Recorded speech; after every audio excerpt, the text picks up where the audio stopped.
गुलाबी आणि बोचरी थंडीमध्ये व्यायाम करणं हे एक आल्हाददायक समीकरण आहे आणि त्याच निमित्ताने पुण्यात सुद्धा गेल्या काही दिवसांपासून पारा जो आहे तो 10 अंशापर्यंत पोहोचतोय। याच निमित्ताने पुण्यातल्या सारसबागमध्ये व्यायाम प्रेमी जे आहेत ते सकाळपासूनच या ठिकाणी एकत्र येतात आणि मोठ्या संख्येने या ठिकाणी आपण जर पाहिलं तर व्यायाम करण्याची सगळी मंडळी जी आहे ती अगदी सकाळपासूनच व्यस्त असताना पाहायला मिळते। एका बाजूला गुलाबी थंडी आहे तर दुसऱ्या बाजूला या सगळ्या व्यायाम प्रेमींच्या अंगावर आपण जर बघितलं, चेहऱ्यावर बघितलं तर घामाच्या धारा आहेत। कसं वाटतं या ठिकाणी व्यायाम करून, किती वाजता येता आणि नित्यनियमाने हे सगळं चालू आहे? ओके, आम्ही जवळजवळ 20 वर्ष कंटिन्यू इथे येतोय। साधारण 5:30 ते 5:45 या दरम्यान आम्ही इथे येतो आणि 7:15 पर्यंत आम्ही इथे असतो। एकतर सारसबागेचं वातावरण असं स्वर्गासारखं आणि त्यात या थंडीने सोने पे सुहागासारखं वातावरण करून टाकलंय। गुलाबी थंडी आहेच, तुम्ही त्यात परत बोचरी, पण बोचरी ना आवडती असते, पण आम्हाला ही थंडी पण आवडती वाटते। या सगळ्यांच्या बरोबर व्यायाम करताना असलं भारी वाटतं। मी तर सगळ्यांना एक हे देईल, सूचना देईल की बाबा प्रत्येकजण जो कोणी बेडवर आहे आत्ता त्यांनी उठा, बघा, जागे व्हा, इथे या, खरा स्वर्ग तुम्हाला इथंच मिळणार। क्या बात आहे। अनेक ग्रुपमध्ये ना खूप ज्येष्ठ नागरिक सुद्धा या ठिकाणी पाहायला मिळतात, अगदी आजींपासून ते तरुणांपर्यंत मोठा सहभाग आहे। या सगळ्यांना तुम्ही कसं प्रोत्साहित करताय?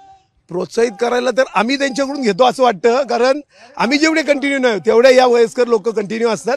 खूप म्हणजे खूप आमच्या ग्रुपचं एक तुम्हाला हे सांगेल की बाबा जसं 70-80 वर्षापासून 18 वर्षापर्यंत, तसं सगळे 50च्या पुढचे आहेत, परंतु सगळ्यांचं वय आता 18 झाल्यासारखं वाटतं। हा फायदा सारसबागेत आणि या गुलाबी थंडीत येऊन झालेला आहे। सगळ्यांना मी आमचं उदाहरण घेऊन परत एकदा तुम्ही जागे व्हा आणि इथं व्यायामाला या आणि थंडीचा आनंद घ्या। सारसबागेत व्यायाम करणं एक वेगळं समीकरण आहे। किती वर्षांपासून हा सगळा नित्यनियमाने कार्यक्रम होतो? गेली 20 वर्ष, म्हणजे जसा आमचा ग्रुप सुरू झालाय तेव्हापासून मी या बागेमध्ये व्यायाम करते आणि नित्यनियमाने आम्ही सगळेजण येतो। अनेक लोक आमच्यामध्ये पूर्वी येत होती, ती बंद झाली काही आजारी असल्यामुळे किंवा लांब राहायला गेल्यामुळे, परंतु इथल्या जवळपास सारसबागेच्या जवळजवळ अगदी मी म्हणेल सिंहगड रोड, मुकुंदनगर इथून सुद्धा आमच्याकडे भरपूर लोक येतात। आणि जसं यांनी सांगितल्याप्रमाणे 18 वर्षापासून ते अगदी 70 ते 80 वर्षापर्यंतचे असे सगळे यंग लोक आमच्या ग्रुपमध्ये व्यायाम करत असतात।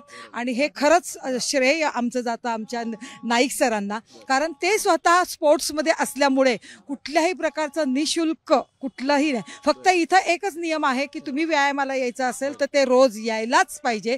तर आम्ही त्यांना ग्रुपमध्ये सामावून घेतो आणि जवळजवळ हे 5:30 ते 8:15 असा आमचा हा कार्यक्रम चालू असतो। याच्यामध्ये प्रत्येकजण आपापल्या वेळेप्रमाणे येतो आणि जॉईन होतो आणि 8:15ला आमचा ह्या व्यायामाचा शेवट होतो।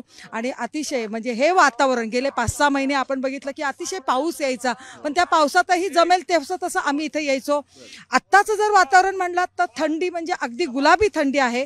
येताना गाडीवर इतक्यात गार हवा लागत असते, पण इथे आल्यानंतर चालायला लागल्यावर इथे जी पॉझिटिव्ह एनर्जी आहे, पेशवेकालीन मंदिर आहे, अनेक वर्षापासून अनेक अभिषेक म्हणा पूजा अर्चा इथे चालू असतात, त्यामुळे अतिशय पॉझिटिव्ह वातावरण आहे आणि त्या वातावरणामुळे आमचा अतिशय सुंदर व्यायाम होतो रोज। आपण बघू शकतो की अगदी तरुणांपासून ज्येष्ठांपर्यंत ही सगळी गँग जी आहे ती व्यायाम करण्यात बिझी आहे। आपण जर पाहिलं तर आजी ज्या आहेत त्यांचं वय आपण जर पाहिलं तर एवढ्या सगळ्या तरुण पिढीमध्ये या आजी सुद्धा या थंडीमध्ये व्यायाम करताना पाहायला मिळत आहेत।